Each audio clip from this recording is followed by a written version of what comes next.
Assalamualaikum warahmatullahi wabarakatuh. Bismillahirrahmanirrahim. Alhamdulillahi rabbil alamin. Wassalatu wassalamu ala rasulillah wa ala alihi wa sahbihi wa mawalah, amma ba'd. Ila hadratin nabil mustafa rasulillahi sallallahu alaihi wasallam wa alihi wa azwajihi wa dhurriyyatihi wa ahli baitihi. Al-Fatihah. A'udzu billahi minasyaitonir rajim. Bismillahirrahmanirrahim. Alhamdulillahi rabbil alamin arrahmanir rahim maliki yaumiddin. Iyyaka na'budu wa iyyaka nasta'in. Ihdinas siratal mustaqim. Siratal ladzina an'amta 'alaihim ghairil maghdubi 'alaihim waladdallin. Rabbi firli hudaya amin. Bismillahirrahmanirrahim. Sarhu Bahjatil Wasaili. Sarhu Bahjatil Wasaili ini itu kitab penjelasan Bahjatul Wasail. Bahjah itu artinya elok atau cantik. Al-wasail itu artinya perantara atau derajat. Jadi Sarhu Bahjatil Wasaili artinya kitab syarah, kitab penjelasan yang namanya Bahjatul Wasail, perantara yang cantik atau derajat yang elok. Ta'lifu Syekhi Muhammadin Nawawiyyin Asy-Syafi'i Al-Qadiriyyi. Ta'lifu Syekhi yaitu susunannya syekh, susunannya guru Muhammadin Nawawiyyin Asy-Syafi'i Al-Qadiriyyi, yaitu Syekh Muhammad Nawawi Asy-Syafi'i yang bermadhab Syafi'i Al-Qadiriyyi yang bertorekoh Qadiriyah. Jadi Syekh Muhammad Nawawi yang berasal dari Banten namun menjadi ulama besar di Mekah. Beliau adalah dalam hal fikih ikut madhab Imam Syafi'i. Dalam tarekoh beliau mengikuti tarekohnya Syekh Abdul Qadir Jailani, yaitu tarekoh Qadiriyah. Nah, beliau menyusun kitab Bahjatul Wasail ala risalati al-jami'ati baina usuliddini wal fiqhi wa tasawufi. Ala risalati atas risalah, atas tulisan al-jami'ati yang mengumpulkan baina usuluddin, di antara usuluddin pokok-pokok agama, wal fiqhi dan fikih, wat tasawufi dan tasawuf, li Sayyidi Ahmad ibni Zainil Habasyi, li Sayyidi bagi Sayyid Ahmad bin Zainul Habasyi, nafa'allahu nafa, semoga memberikan manfaat Allahu oleh Allah, bihima dengan keduanya, yaitu Syekh Muhammad Nawawi Asy-Syafi'i Al-Qadiri dan Sayyid Ahmad bin Zainul Habasyi. Amin. Kabulkan doa kami ya Allah. Amin ya Rabbal. Wa bihamishi, dan di dalam pinggirnya kitab Bahjatul Wasail ini ar-risalatu, bermula risal al-jami'atu yang mengumpulkan, al-madkuratu yang disebutkan.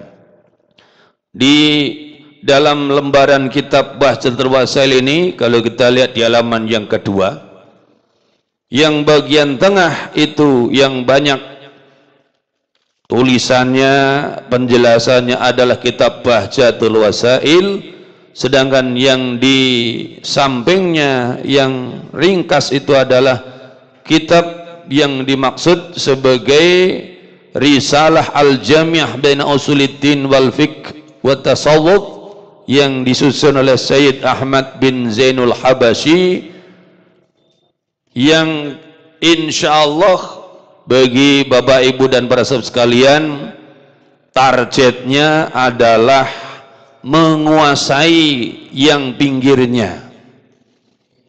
Ya, yang pendek-pendek itu biar kerasa ringan, betul enggak? Nah, yang tengahnya nanti dicermati saja bagaimana nukilan-nukilan dan penjelasannya. Amin ya rabbal. Jadi ibu bapak sekalian, tidak usah terlalu puyeng, wah gimana kapan selesainya ini, udahlah. Yang pinggir aja kan ringan. Karena yang pinggir itulah asal daripada kitab Wajidul Wasail, sedangkan tengahnya itu penjelasan. Ini menjadi tambahan daripada ilmu yang disampaikan oleh Syekh Muhammad Nawawi Asy-Syafi'i Al-Qadiri. Dan mari kita baca Fatihah, bagusnya 7 kali, namun yang 6 nanti diselesaikan sendiri-sendiri. Sekali kita baca Fatihah, mendoakan Syekh Muhammad Nawawi Asy-Syafi'i Al-Qadiri dan Sayyid Ahmad bin Zainul Habashi, semoga Allah Subhanahu wa taala ampuni segala dosa beliau berdua, Allah terima segala amal kebajikannya, Allah angkat derajat di sisinya, Allah beri manfaat segala ilmunya, terutama yang kita akan sedang kaji ini di bulan suci Ramadan 1435 Hijriah. Semoga nanti kita bisa hatamkan di tanggal 24 atau 25 Ramadan. Ala hadhihi niyahal Fatihah. A'udzu billahi minasy syaithanir rajim. Bismillahirrahmanirrahim. Alhamdulillahi rabbil alamin, arrahmanir rahim, maliki yaumiddin. Iyyaka na'budu wa iyyaka nasta'in. Ihdinas siratal mustaqim, siratal ladzina an'amta 'alaihim ghairil maghdubi 'alaihim waladdallin. Rabbighfirli wa liwalidayya, amin.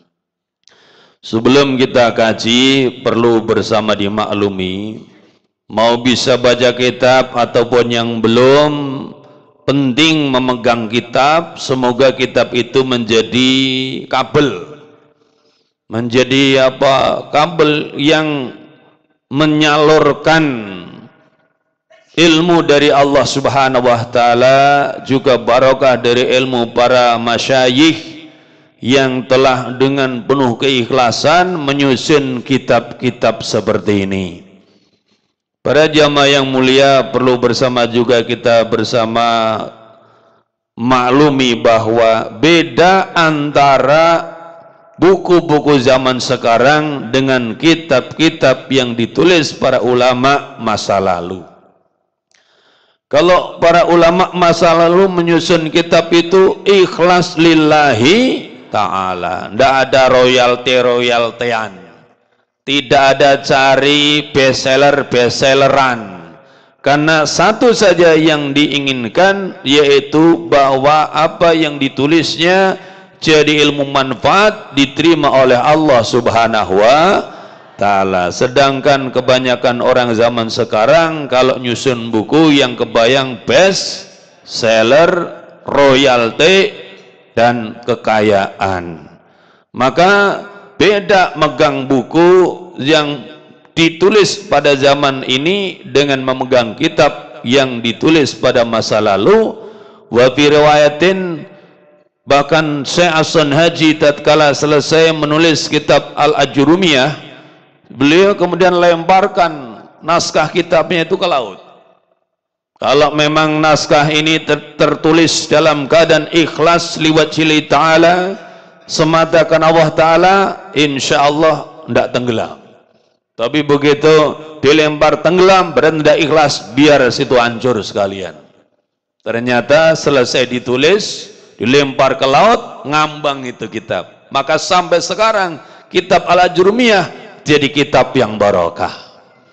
Ada seorang kiai sowan ke Muallim Sawi Azami pada saat beliau masih ada, cuman apa, ingin dapat ijazah kitab Al-Ajrumiyah. Kenapa? Biar nyambung barokahnya dari para masyayikh yang ilmunya itu punya sanad sampai kepada mu'alifnya. Jadi para jamaah yang mulia, intinya sebetulnya apa yang kita dengar, kita cermati, itu yang kita akan dapat. Sementara kitab menjadi rel, yang bisa baca maupun yang belum bisa baca tetap berfaedah memegang dan mencermatinya. Bagi yang belum kebaca, sambil doa dan usaha moga-moga nanti anaknya atau cucunya atau buyutnya bisa menjadi orang-orang alim yang bisa mengkaji kitab-kitab yang kita pegang selama ini. Baik para jamaah yang mulia, kita mulai. Bismillahirrahmanirrahim. Bismillahi dengan asma Allah Ar-Rahmani yang maha pengasih, Ar-Rahimi yang maha penyayang. Itu di dalam pinggirnya kitab yang ditulis oleh Sayyid Ahmad bin Zainul Habashi, dimulai dengan kalimat Bismillahirrahmanirrahim. Kemudian pada penjelasannya kita bisa lihat pada kurung yang di kitab Bahjatul Wasail. Namun sebelumnya kita diajak untuk merenungkan salah satu daripada firman Allah Subhanahu wa taala dalam Al-Qur'an, Bismillahirrahmanirrahim, may yuridillahu bihi khairan yufaqihu fiddin. Ini adalah hadis dari Nabi kita Muhammad sallallahu alaihi wasallam. Bismillahirrahmanirrahim, may yuridillahu bihi khairan yufaqihu fiddin. Man bermula barang siapa yurid yang menghendaki Allah oleh Allah bihi dengan man khairan akan lebih baik atau kebaikan yang lebih baik, yufaqih maka mendalamkan ya Allah, memahamkan ya Allah, hu akan man fitini di dalam agama. Para jamaah yang mulia, sesungguhnya apa yang akan terjadi nanti, apalagi esok, lusa, apalah lagi pekan depan, bulan dan tahun-tahun yang akan datang, hanyalah Allah yang mengetahuinya. Tapi kita diberi oleh Allah isyarat-isyarat dan tanda-tandanya. Di antara tanda-tanda itu adalah orang yang insya Allah kehidupannya, nasibnya ke depan akan lebih baik.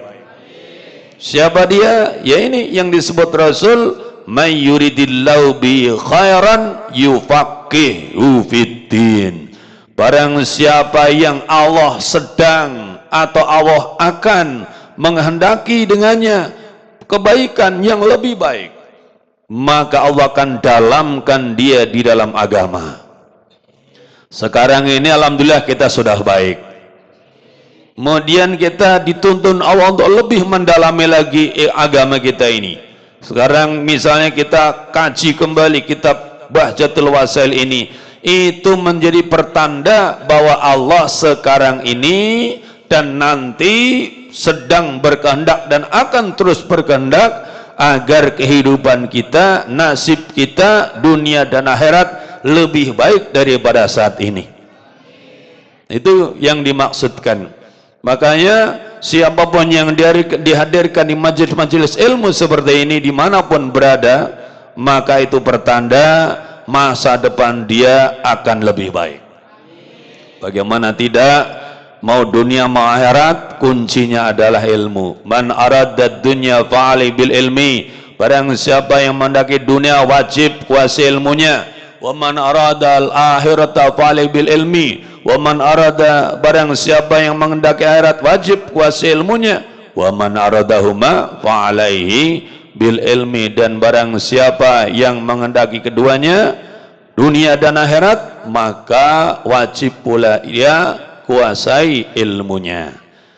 Di antara yang perlu kita kembali pahami adalah kenapa.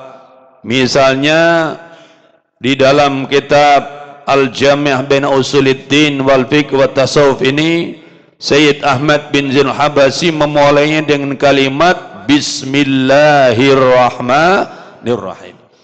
Kenapa juga yang disebut dalam basmalah itu, basmalah ini adalah asma Allah Ar-Rahman dan Ar-Rahim. Coba kita lihat keterangan dari Syekh Nawawi. Bismillahirrahmanirrahim.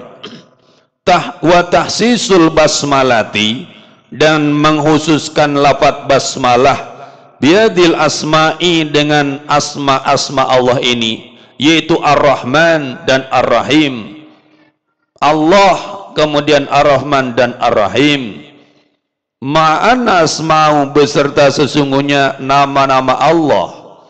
Alama qalaul Qushairi, atas apa yang telah mengatakannya Imam Qushairi, itu alfun wa thalathumi'atin, itu kurang wawu ya, alfun wa thalathumi'atin, 1300 fit Taurati, di dalam kitab Taurat, wa thalathumi'atin, dan 300 fi Zaburi, di dalam kitab Zabur, wa thalathumi'atin, dan 300 fil Injili, di dalam kitab Injil, wa tis'atun wa tis'una, dan 99 fil Qur'ani, dalam Al-Qur'an, wa wahidun, dan 1 fi sufi Ibrahim, di dalam lembaran-lembaran Nabi Ibrahim alaihissalatu wassalamu. Ada yang menarik untuk dikaji. Tatkala para masyayikh mengawali tulisan kitabnya dengan Bismillahirrahmanirrahim, ini dengan asma Allah yang maha pengasih lagi maha penyayang. Kenapa yang disebut kok asma Allah? Kenapa Ar-Rahman? Kenapa Ar-Rahim? Penghususan basmalah dengan asma-asma Allah, Allah Ar-Rahman Ar-Rahim ini, beserta sesungguhnya nama-nama Allah itu menurut apa yang telah diterangkan oleh Imam Al-Qushairi, kalau di dalam kitab Taurat tersebut 1300 nama Allah. Berapa? Di dalam kitab Zabur ada 300 nama Allah. Di dalam kitab Injil ada 300 nama Allah, dan di dalam Al-Quran terdapat 99 asma Allah, dan ada 1 asma Allah dalam Suhuf Ibrahim alaihissalatu wassalam. Tapi kenapa yang disebut cuma Allah, Ar-Rahman dan Ar-Rahim? Liya'lamal arifu, supaya orang yang makrifat mengetahui. Anal mustaqa, sesungguhnya yang berhak, li'ayusta'ana bihi, untuk supaya ia dimintai tolong, fi jamil umuri, di dalam semua urusan, huwal ma'budu al haqiqiyu, ia adalah yang disembah yang hakiki, alladhi wa maula ni'ami, yang ia adalah pemberi nikmat-nikmat, kulliha, ya keseluruhannya, ni'am, ajiliha, yang segeranya di dunia, wa ajiliha, dan yang terkemudian di akhirat, jaliliya, yang besarnya ni'am, wa daqiqiha, dan yang detail atau kecilnya ni'am. Fala yastahyi man talaba daqiqaha mubalaghatan minhu ta'ala fil ihsan wal karam wa mazidil lutfi bil ibad. Wala yastahi, maka tidak malu, man talaba daqiqaha, oleh orang yang mencari kelembutan atau detailnya nikmat-nikmat Allah, mubalaghatan, sebagai satu penyangatan, minhu ta'ala, dari Allah subhanahu wa ta'ala, fil ihsani, di dalam kebaikan, wal karami, dan kemurahan, wa mazidil lutfi, dan tambahan kelembutan, tambahan kasih sayang, bil ibadi, kepada para hambanya. Jadi kenapa disebutkan dalam basmalah itu asma Allah, Allah Ar-Rahman dan Ar-Rahim, supaya kita semua orang-orang yang mengenal Allah, orang-orang yang makrifat, kalau ingin minta tolong dalam segala urusan jangan kemana-mana, dialah Allah Al-Ma'bud Al-Hakiki, zat yang disembah secara hakiki, dan dialah zat yang memberi nikmat keseluruhannya, yang sekarang maupun yang nanti, yang dunia maupun yang akhirat, yang besar maupun yang kecil. Makanya ndak usah malu-malu mau minta yang besar, mau minta yang kecil, cuman satu tempat meminta, Allah Subhanahu wa ta'ala. Makanya dengan bismillahirrahmanirrahim ini kita tertuntun. Kalaupun nanti mau pilih capres cawapres, ingat kalau mau minta rizki hanya kepada, kalau mau minta sejahtera hanya kepada, kalau mau minta apa saja minta kepada, yang besar maupun yang kecil mintanya kepada Allah. Mau minta rumah kepada Allah, bahkan mau minta apa, mau minta apa kira, tempe kepada Allah. Kalau kepada capres cawapres mintanya apa, mintanya moga-moga Bapak Presiden, Bapak Wakil Presiden amanah tanggung jawab mengemban kepemimpinan. Ingat, Indonesia adalah negara dan negeri yang diamanai Allah, menjadi tempat hidupnya mayoritas muslim di seluruh dunia ini. Betul? Tidak ada negeri dengan penduduk muslim sebesar Indonesia, maka selayaknya siapapun mimpin Indonesia tanggung jawab atas keberlangsungan dan tegaknya Islam di bumi ini. Betul? Makanya kalau kita ngangkat pemimpin bukan karena kita ingin dia jamin kebutuhan kita, sama sekali dia tidak akan mampu.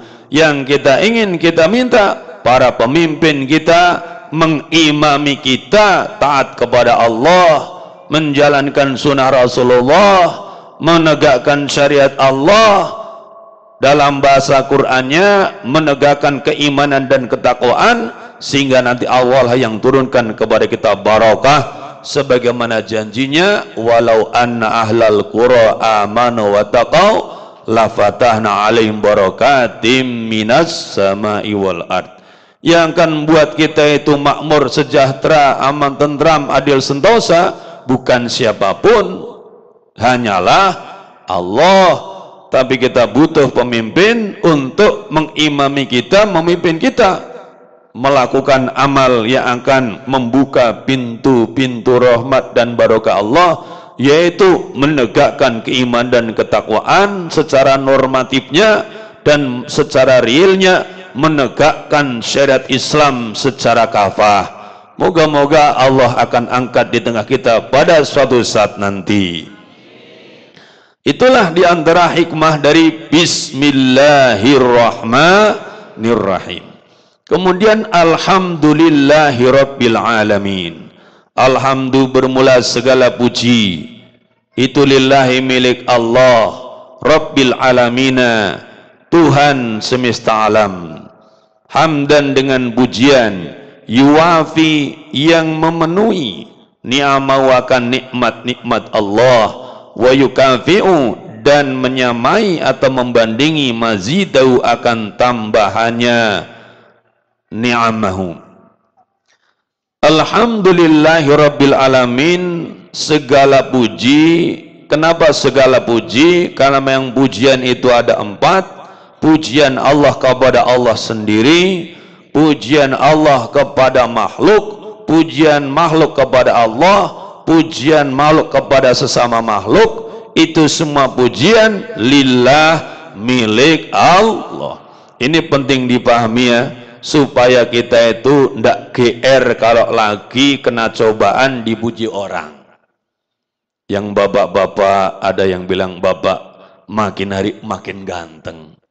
Biasa aja. Kalaupun benar itu ganteng, kita itu ndak punya andil, sebab yang menciptakan kegantengan adalah Sebetulnya yang dia puji siapa? Allah. Apalah lagi kalau dia itu sebetulnya ngomong ganteng dalam hati jelek. Itu kan namanya apa itu istilahnya? Fitnah atau apa? Nyindir. Ibu-ibu juga begitu. Ibu kok makin hari kelihatan makin muda, makin cantik. Kalaupun benar cukup ucapkan alhamdulillah. Nggak usah kemudian segera pulang terus ngajak. Benar nggak benar? Repot-repot amat. Betul nggak? Kalaupun benar cantik, ibu itu nggak punya andil apa-apa, lahir jebol begitu adanya. Siapa yang dipuji sesungguhnya? Allah. Wah, yang muda ini adik kita ini kok luar biasa ya. Jenius, cerdas, pinter, alim. Biasa aja. Alhamdulillah. Sebab tidak ada andil kita dalam penciptaan akal, otak, apalah lagi kecerdasan di dalamnya. Semua itu adalah kuasa Allah Subhanahu wa Ta'ala. Makanya kalau orang-orang yang benar-benar meresapi kalimat alhamdulillah, hidupnya itu stabil. Ketika dipuji, tidak akan membuat dia lupa diri. Ketika dicaci maki, tidak membuat dia akan menjadi rendah diri. Sebab apa? Yang dia pikirkan kedudukan di sisi Allah, bukan sekedar persepsi dan pandangan manusia. Kalimat alhamdulillahirabbil alamin diterangkan oleh Imam Nawawi. Kila dikatakan khalaqallahu, Allah telah menciptakan mi'ata alfi alamin, 100.000 alam. Jadi ternyata Allah Subhanahu wa Ta'ala itu telah menciptakan 100.000 alam. Lianna ruwiya, karena sesungguhnya diriwayatkan anna wa ta'ala, sesungguhnya Allah Ta'ala itu khalaqa mi'ata alfi, telah menciptakan 100.000 lampu. Wa alaqaha, dan bil arsi di aras, fassamawatu, maka langit, wal ardu, dan bumi, wa ma fiha, dan apapun saja yang ada di dalamnya, wal jannatu, dan surga, wa naru, dan neraka, kulluha fi qindilin wahidin, semuanya di dalam lampu yang satu. Qindil itu perlu diketahui lampu yang sekelilingnya ada kacanya dan lampunya di dalamnya, gitu loh. Bukan lampu model kayak sekarang ini, bukan. Kalau yang pernah lihat film atau apa ya film Robiah Al-Adawiyah misalnya, ada yang pernah lihat belum? Belum pernah lihat ya. Kalau film ini kita kebal SPKI pernah lihat ya. Di dalam film Robiah Al-Adawiyah itu ketika Robiah Al-Adawiyah sedang disiksa, kemudian malam-malam dia sholat malam, tahajud, munajat, itu tiba-tiba ada lampu muter-muter ya, di kepalanya Robiah Al-Adawiyah, itu bikin terang ruangan yang sebetulnya gelap gulita. Itu yang dimaksud lampu-lampu seperti itu, lampu yang luar-luarnya ada kacanya dan disitulah di dalam lampunya itu. Nah itu makanya menurut keterangan yang kita sedang kaji ini diriwayatkan Allah telah ciptakan 100.000 ya, 100.000 lampu yang tadi kita sebut itu, dan Allah gantungkan di dalamnya ya, Allah gantungkan lampu-lampu itu di aras langit dan bumi serta apapun yang ada di dalamnya, termasuk surga neraka, semuanya berada di dalam qindil itu. Di dalam qindil yang satu, yang lainnya masih banyak. Wala ya'lamu ahadun, tidak ada seseorang pun yang mengetahui ma fi bakil qanadili, apa yang ada di dalam lampu-lampu yang lainnya, illallahu ta'ala, kecuali Allah ta'ala. Sammal khalqa atau sumyal khalqu bil alami, dinamakan makhluk itu dengan nama alam. Sebab alam itu apa? Alam itu ma siwallah, apapun yang selain Allah itu namanya alam. Istilah lain daripada makhluk, karena semua alam itu ciptaan Allah. Kenapa makhluk atau al-khalqu itu disebut alam?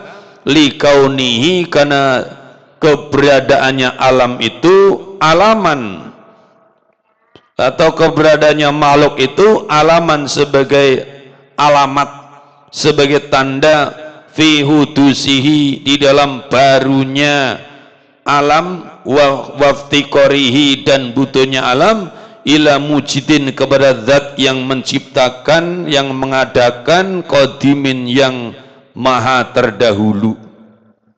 Makanya disebut alam. Alam itu artinya menunjukkan bahwa ia itu adalah makhluk. Makhluk itu baru. Yang namanya makhluk yang baru itu butuh kepada yang mengadakan, kepada yang menciptakan, yang tentunya adalah zat yang maha terdahulu. Dialah Allah subhanahu wa ta'ala. Kemudian hamdan yuwafi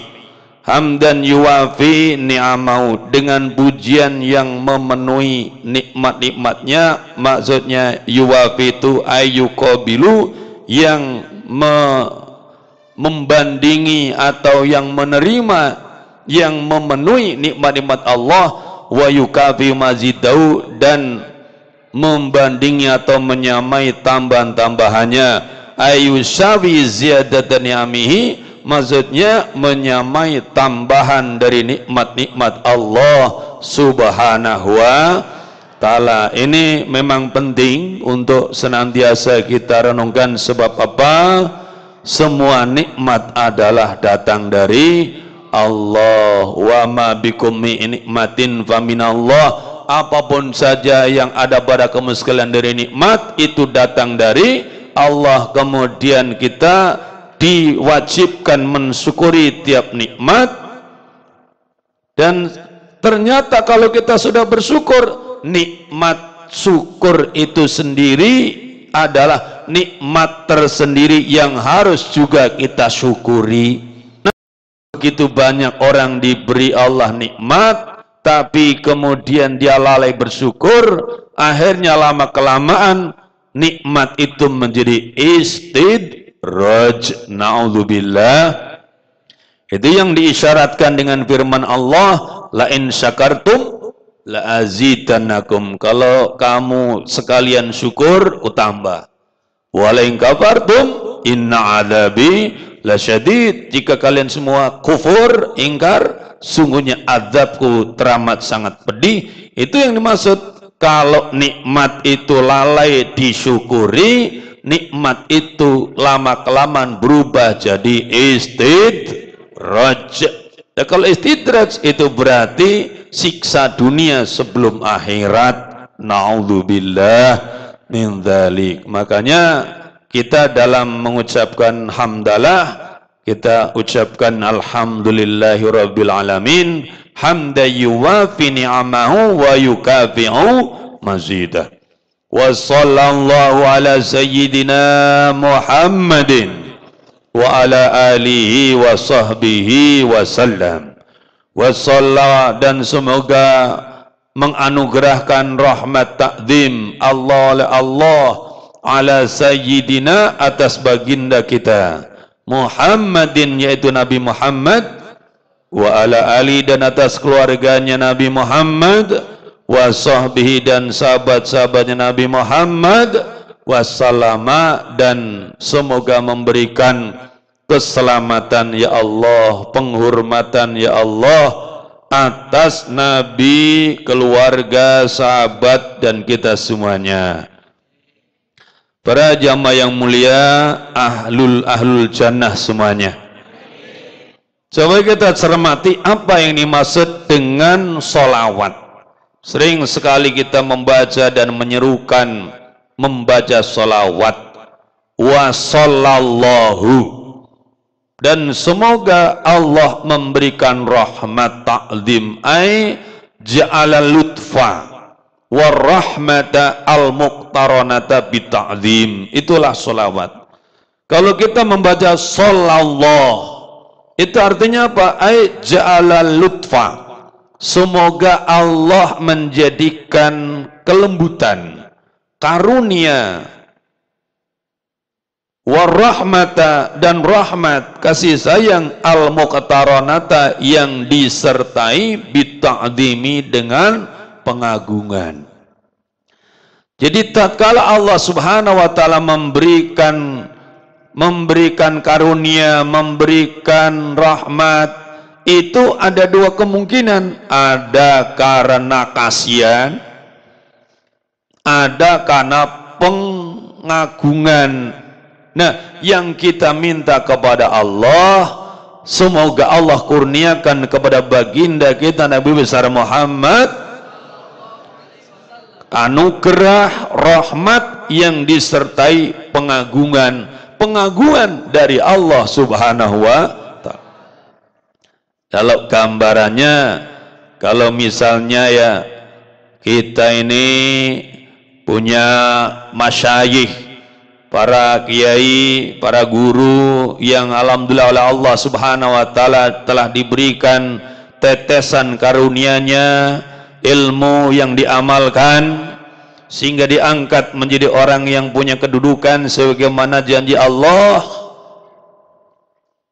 bahwa yarfa'illahu alladhina amanu minkum walladhina utul ilma darajat. Maka para guru kita itu diberikan oleh Allah kehidupan yang baik di dunia, insya Allah sampai di akhirat.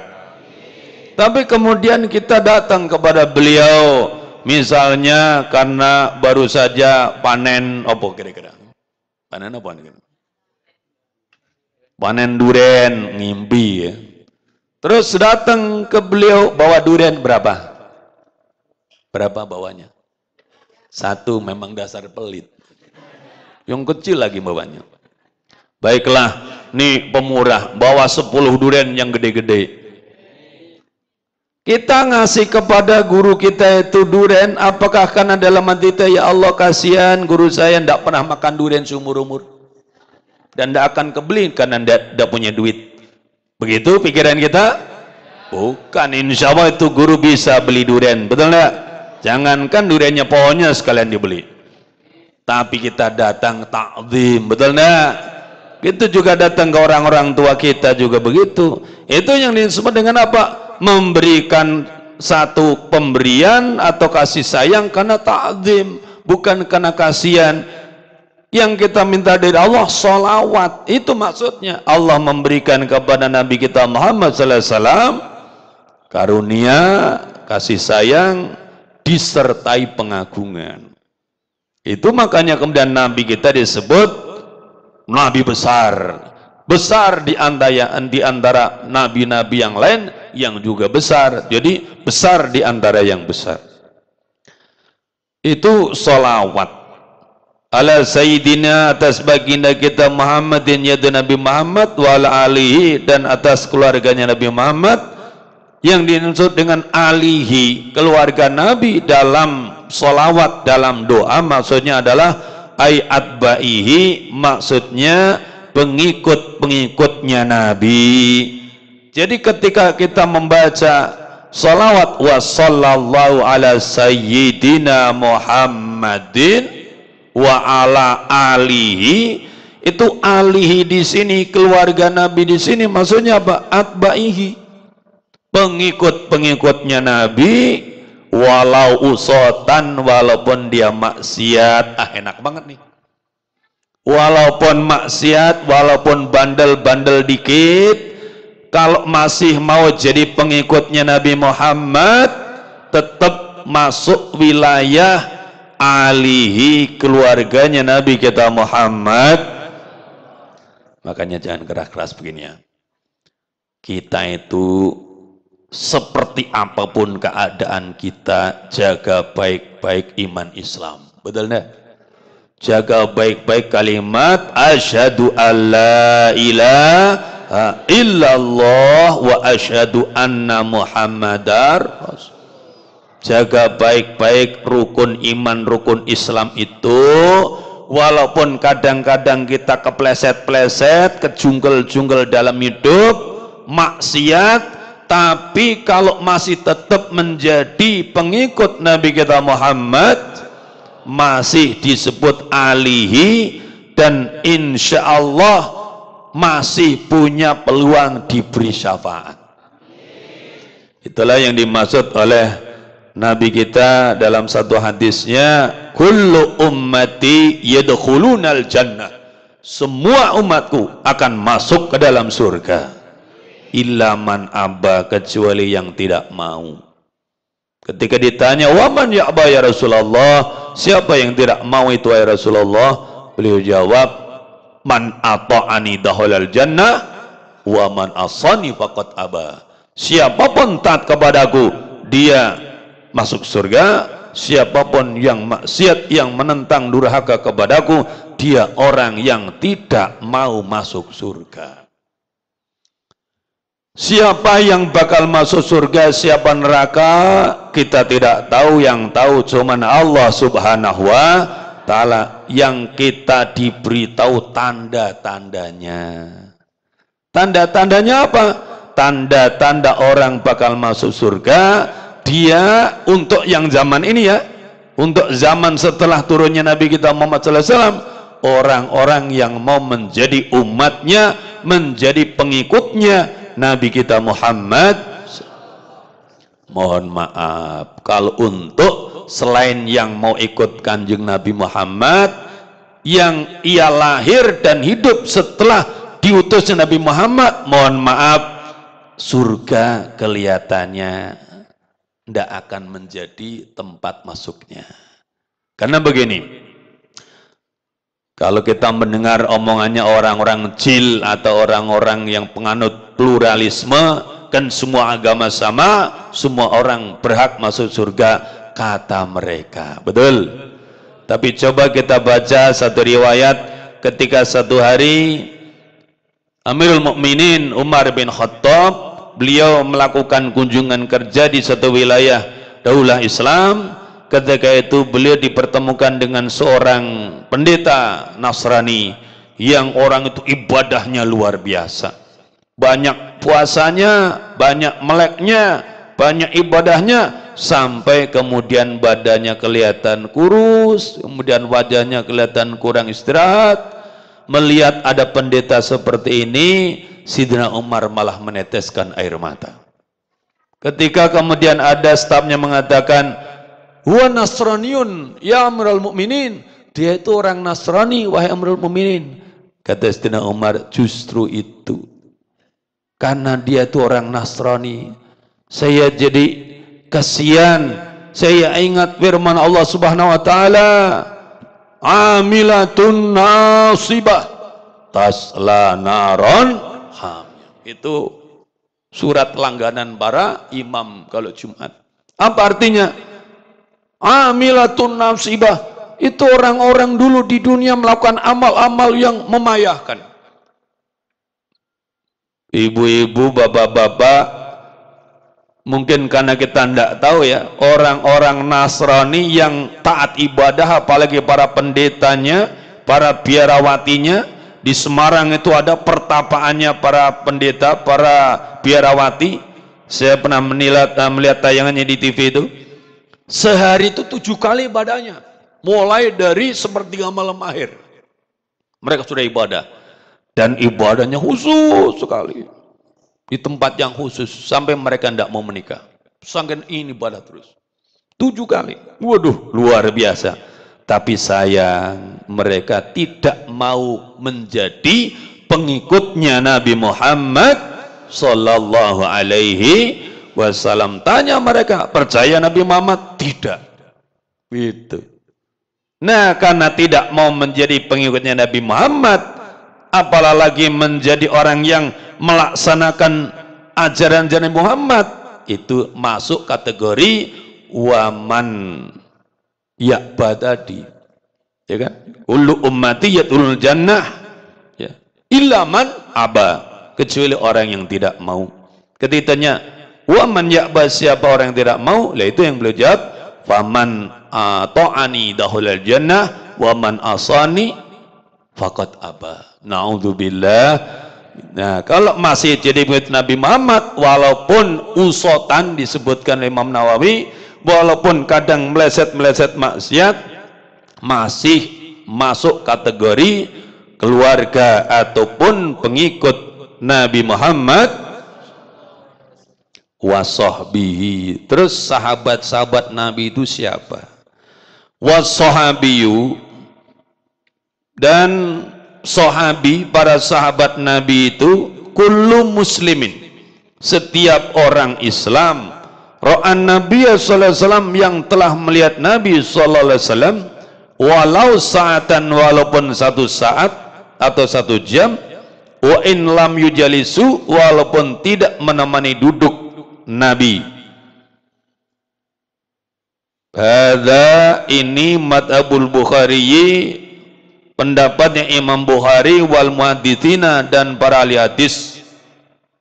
Wala tanqati'u sahabatu, dan tidak terputus sahabat itu biriddati, disebabkan murtad. Jadi siapa sahabat yang sering kita sebut wasahbihi itu? Sahabat itu kullu muslimin ra'an Nabi sallallahu alaihi wasallam walau sa'atan, setiap orang Islam yang pernah melihat Nabi kita Muhammad walaupun cuman sesaat, dan walaupun ia belum sempat duduk bareng dengan Nabi kita Muhammad sallallahu alaihi wasallam. Ibarat zaman dulu ada orang Islam, iman kepada Allah, kepada Nabi, pas Nabi sedang memberikan pengajian, dia lewat ngelihat Nabi, maka dia sudah bisa disebut sahabat. Dan menurut Imam Nawawi, kedudukan sebutan sahabat tidak terputus walaupun disebabkan murtad, karena na'udzubillah ada juga di antara sebagian sahabat yang kemudian di akhir hidupnya dia tergelincir kepada kekafiran kembali. Na'udzubillah min dzalik. Kenapa? Godaan dunia. Makanya kita harus waspada, jangan sampai tergoda dunia sampai kehilangan agama yang diridhai Allah Subhanahu wa taala. Jangan kita, di antara sahabat pun ada yang seperti itu. Waqala Ibnu Salahi, dan telah berkata Imam Ibnu Salah, matan Nabiyu, telah mati, telah wafat Nabi, an mi'ati alfi sahabiyin, dari meninggalkan 100.000 sahabat,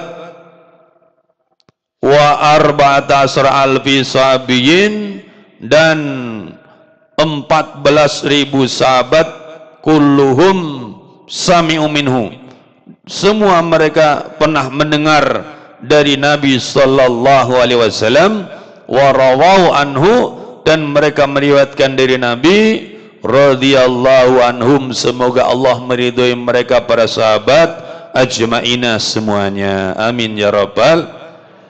Jadi para jamaah yang mulia, para sahabat Nabi itu setiap orang Islam yang pernah melihat Nabi. Pernah melihat Nabi tapi tidak Islam, ya bukan sahabat.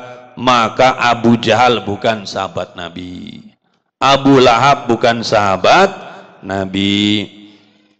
Ada orang yang Islam, hidup di zaman Nabi, tapi belum pernah melihat Nabi, dia juga bukan sahabat Nabi. Ada orang yang sangat terkenal, anak muda yang namanya Uwais Al-Qarni. Uwais Al-Qarni ini hidup di zaman Nabi, tapi beliau tinggalnya di Yaman. Beliau mendengar ajaran Nabi, masuk Islam, jadi ahli ibadah. Di langit pun malaikat kenal banget nama Uwais Al-Qarni, walaupun di kampungnya tidak sedikit orang yang tidak mengenalnya. Ingin sekali beliau berjumpa dengan Nabi. Setelah minta izin kepada ibunya, ia berusaha untuk menemui Nabi di Madinah, tapi takdir Allah menyatakan lain. Setelah menempuh perjalanan yang sangat panjang dan sangat berat, sampai di Madinah, Nabi sedang berjihad, tidak ada di tempat, ditunggu beberapa lama tidak juga atau belum juga kembali. Akhirnya Uwais Al-Qarni kembali lagi ke Yaman, sehingga beliau belum pernah bisa bertemu dengan Nabi. ada orang beriman hidup di zaman Nabi tapi kedudukannya disebut sebagai tabi'in, orang yang berjumpa dengan sahabat Nabi, belum sampai tingkatan sahabat, karena biarpun beliau Islam beriman tapi belum sempat melihat Nabi.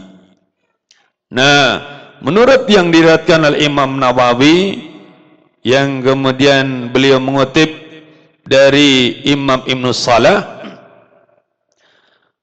jadi Nabi tatkala wafat, beliau meninggalkan 100.000 sahabat. Dari 100.000 sahabat itu ada 14.000 sahabat yang mereka semuanya pernah mendengar dan kemudian meriwayatkan hadis dari Nabi kita Muhammad. Makanya ngomong-ngomong ya, kita itu pernah mendengar dan memahami berapa hadis, sementara sahabat Nabi yang pernah mendengar dan kemudian meriwayatkan hadis itu jumlahnya ada 14.000. Dan itulah yang menjadi bagian daripada amalan seperti Imam Bukhari, Imam Muslim yang mengumpulkan hadis-hadis, kemudian memilah dan memilihnya, yang sahih-sahih kemudian dituliskan dalam kitab sahihnya. Itu bukan satu urusan yang mudah, itu urusan yang luar biasa.